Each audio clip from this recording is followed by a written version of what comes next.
નમસ્તે, હું કૃષ્ણા શક્તિ education channel પર આપનું સ્વાગત કરું છું. આજે આપણે શીખવા જઈ રહ્યા છીએ સંભાવનાનું સ્વાધ્યાય 14.1 ના દાખલા.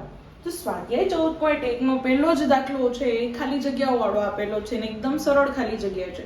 જો તમે થિયરી વાળો પહેલો આપણો વિડીયો જોયેલો છે તો આ ખાલી જગ્યાઓ લગભગ તમને સમજાઈ જશે. તો આપણે જોઈએ કે ઘટના ઈ ની સંભાવના પ્લસ ઘટના ઈ નહીંની સંભાવના. તો ઘટના ઈ ની સંભાવનાને મેં તમને કીધેલું હતું શું કહેવાય? P of E. ઘટના ઈ નહીંની સંભાવના તમને યાદ હશે શું કહેવાય? P of E બાર. તો P of E plus P of E બાર કેટલું થતું હતું? 1. તો બેઓનો સરવાળો થશે 1. બીજી ખાલી જગ્યા જોઈએ. ઉદ્ભવી ન શકે તેવી ઘટનાની સંભાવના.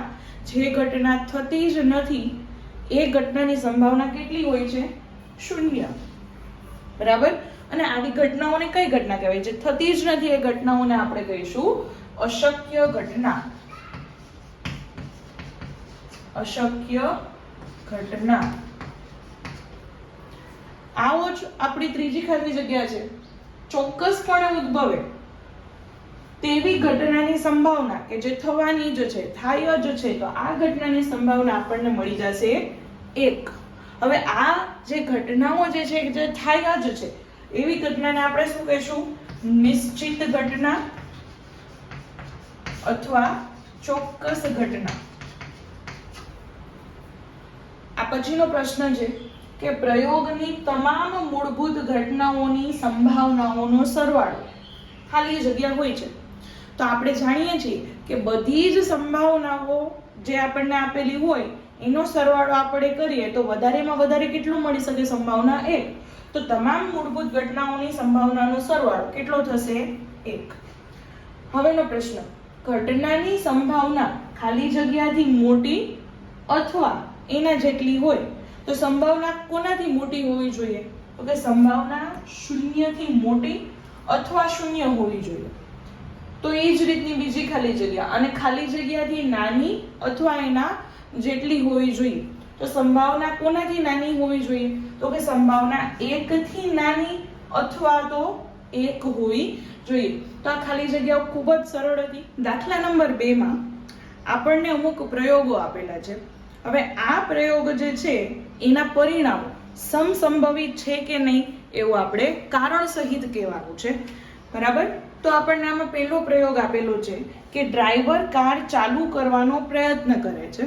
બરાબર. તો હવે આપણે પ્રયોગ ઉપરથી સમજી શકીએ કે ડ્રાઈવર કાર ચાલુ કરે અથવા તો કાર ચાલુ કરવાનો પ્રયત્ન કરે તો કાર ચાલુ થાય અથવા ચાલુ ન થાય. બરાબર. આ બેના શક્ય પરિણામ છે. તો પ્રયોગ ડ્રાઈવર કાર ચાલુ કરવાનો પ્રયત્ન કરે છે અને આપણને કયું પરિણામ કીધું છે? કાર ચાલુ થાય અથવા તો ન થાય. તો આ જે બે પરિણામ છે એ સમસંભવી છે કે નથી એ આપણે કહેવાનું છે. તો હવે તમે વિચાર કરી શકો કે ઘણી કાર જે છે એ નવી કાર હોય, બરાબર, અથવા તો એકદમ યોગ્ય પરિસ્થિતિમાં સર્વિસિંગ થયેલી કાર હોય. તો આવી કારને ચાલુ કરવા માટે તમે જ્યારે પ્રયત્ન કરો તો તરત જ ચાલુ થઈ જશે. બરાબર. તો આવી કાર જે છે એ ફટાફટ ચાલુ થઈ જાય અને દર વખતે ચાલુ થઈ જાય. જ્યારે આ જે કાર છે એ આ ડ્રાઈવર ભાઈ ધારો કે એવી કાર છે કે જે જૂની કાર છે, બરાબર, અથવા તો કોઈ ખામીવાળી છે, એન્જિન બગડી ગયું છે, તો આવી કાર ડ્રાઈવર ભાઈ ચાલુ કરવાનો પ્રયત્ન કરશે તો શું થશે? મોટા ભાગે ચાલુ નહીં થાય. તો આજે ચાલુ થવાનું અને ન થવાનું છે એ કોની ઉપર આધાર રાખે છે? તો કે એ કારની પરિસ્થિતિ ઉપર આધાર રાખે છે. તો જે પરિણામ કારની પરિસ્થિતિ ઉપર આધારિત રહેતું હોય એને આપણે સમસંભવિત કહી શકીએ નહીં. બરાબર. તો આ જે છે એ સમસંભવિત પરિણામો છે નહીં. આવી જ રીતનો આપણને બીજો પ્રશ્ન આપેલો છે. બીજા પ્રશ્નની અંદર આપણને પૂછેલું છે કે એક પ્રયોગ છે. કયો પ્રયોગ? ખેલાડી બાસ્કેટબોલને તાકીને બાસ્કેટમાં નાખવાનો પ્રયત્ન કરે છે, બરાબર. બાસ્કેટબોલની રમતમાં ખેલાડી દડાને બાસ્કેટમાં આવી રીતે નાખવાનો પ્રયત્ન કરે છે. તો ખેલાડી દ્વારા બાસ્કેટબોલ ફેંકવાનું પ્રયોગ થાય છે અને આ પ્રયોગના પરિણામ શું છે? તો કે તે તાકીને બાસ્કેટમાં નાખે છે,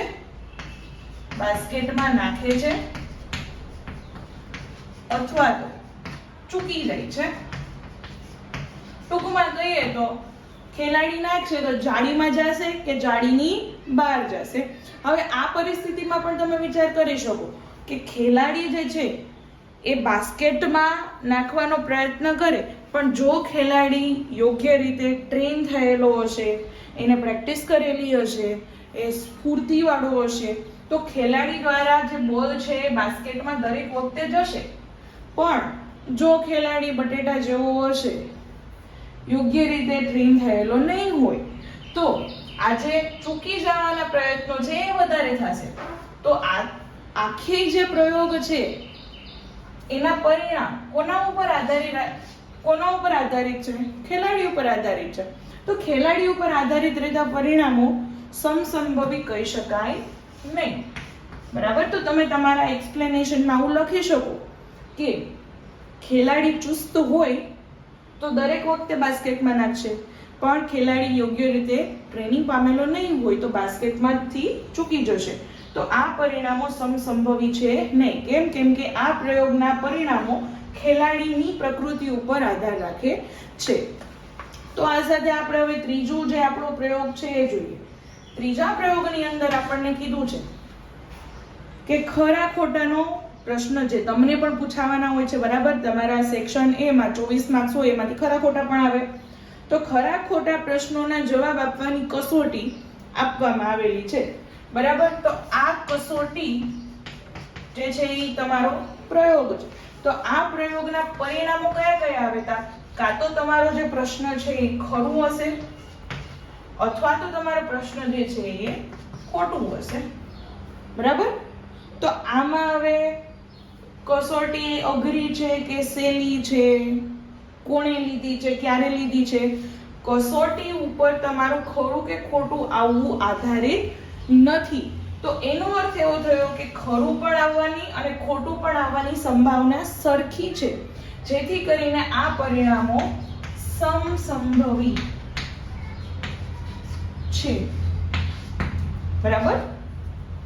એટલે જ ખરું ખોટું તમે કરો તો 50% ચાન્સ છે તમને દાખલો આવડતો નથી અને તમે કોઈ પણ રીતે ગપ્પુ મારી દીધું છે, બરાબર. તો 50% ચાન્સ છે કે તમારો દાખલો જે છે એ સાચો પડે, અથવા તો 50% ચાન્સ છે કે દાખલો જે છે એ ખરા ખોટાનો ખોટો પડશે. આવા પછીનો આપણો ચોથો પ્રશ્ન છે. એક પ્રયોગ છે કે બાળક જન્મ્યું હોય તો બાળક જન્મતા વેત એની આપણે જાતિ પૂછીએ છીએ, નર છે કે માદા છે, એટલે કે બાબો છે કે બેબી છે. બાળકના જન્મવાની ક્રિયા અને એની જાતિને કોઈ સંબંધ છે નહીં. આ જો તમે ભણી ગયા હોય વિજ્ઞાનના પાઠમાં તો ખૂબ સરસ, અથવા જો તમે ન ભણ્યા હોય તો અહીંયા આપણે એક ટૂંકમાં જોઈ લઈએ કે માતા તરફથી બાળકને X ક્રોમોઝોમ મળે છે, પિતા તરફથી X પણ મળી શકે અને Y પણ મળી શકે. તો જો માતા તરફથી XX મળશે તો આ બનશે બેબી. માતા તરફથી તો X જ મળે છે, પણ પિતા તરફથી X અને Y મળશે તો એ બની જશે બાબો. તો બાબો કે બેબી બનવું એને બાળકના જન્મવાને કોઈ પણ જાતનો સંબંધ છે નહીં. તો જો આ સંબંધ ન ધરાવતું હોય તો આને આપણે કેવું કહી શકીએ? સમસંભવી છે. એટલે જ તો આપણી જે પોપ્યુલેશન છે, બરાબર છે, વસ્તી છે, એમાં 50% સ્ત્રીઓ અને 50% પુરુષો હોય છે.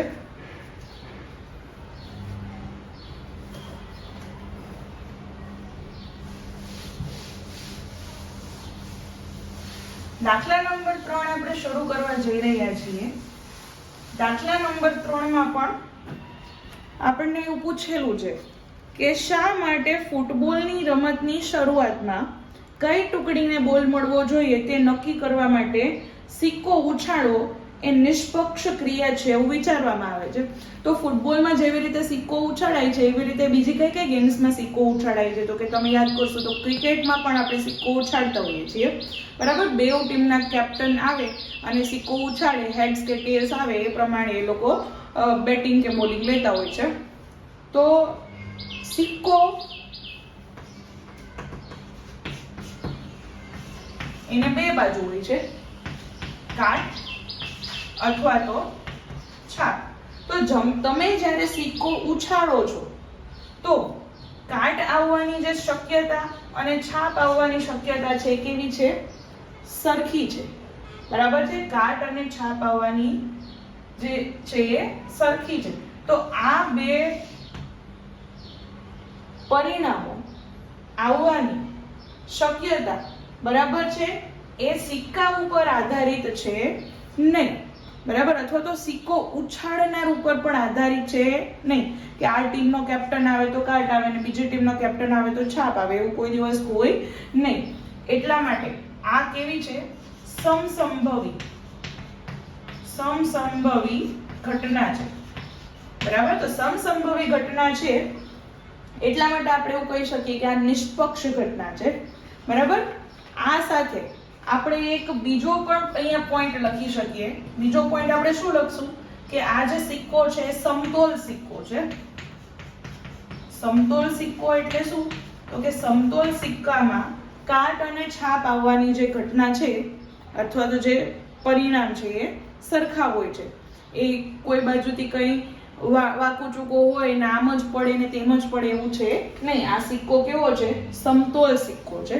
તો આ બે જે મુદ્દા છે, આ બે મુદ્દા ઉપરથી તમે જવાબ આવી રીતે લખી શકો કે ફૂટબોલના મેચ દરમિયાન ઉછાળવામાં આવતો સિક્કો એ સમતોલ સિક્કો છે અને સમતોલ સિક્કાને યાદચ્છિક રીતે આપણે ઉછાળીએ ત્યારે તેમાં બે પરિણામ મળવાની શક્યતા છે, કાટ અને છાપ. કાટ અને છાપ મળવાના પરિણામ સમસંભવી હોવાથી આ જે છે આ આખી જે ઘટના છે સિક્કો ઉછાળવાની એ નિષ્પક્ષ ઘટના છે અથવા નિષ્પક્ષ ક્રિયા છે, બરાબર. રેફરી કોઈની ટીમમાં કોઈ દિવસ હોતો નથી. આ સાથે આપણે ચોથો જે એમસીક્યુ આપેલો છે એ જોઈએ છીએ. ચોથા એમસીક્યુમાં આપણને કીધેલું છે કે કયા વિકલ્પ ઘટવાની સંભાવના ન હોઈ શકે. તો આમાં આપણે દરેક વિકલ્પ જોવાના છીએ, બરાબર. કયું હોઈ શકે અને ન હોઈ શકે. શું કામ ન હોઈ શકે? તો આપણને પહેલું આપેલું છે 2/3, બીજું આપેલું છે -1.5, ત્રીજું છે 15% અને ચોથું છે 0.7, બરાબર. તો સૌથી પહેલા આપણે જોઈએ. સૌથી પહેલા હું તમારું નજર કરાવડાવું છું બી ઉપર. તો બી માં માઈનસ આપેલા છે. હવે આપણી જે સંભાવના જે છે P ઓફ A એ 0 થી મોટી અથવા 0 હોઈ શકે, 1 થી નાની અથવા 1 હોઈ શકે. તો જો માઈનસ છે કેવા છે? 0 થી નાના છે. તો 0 થી નાની કોઈ દિવસ સંભાવના હોય નહીં. તો માઈનસમાં સંભાવના તમારી આવશે નહીં, બરાબર છે. હવે પછી આપણે જોઈએ 2/3, બરાબર. તો કે 2/3 એને તમે પોઈન્ટમાં કરો તો કેટલા આવી જશે?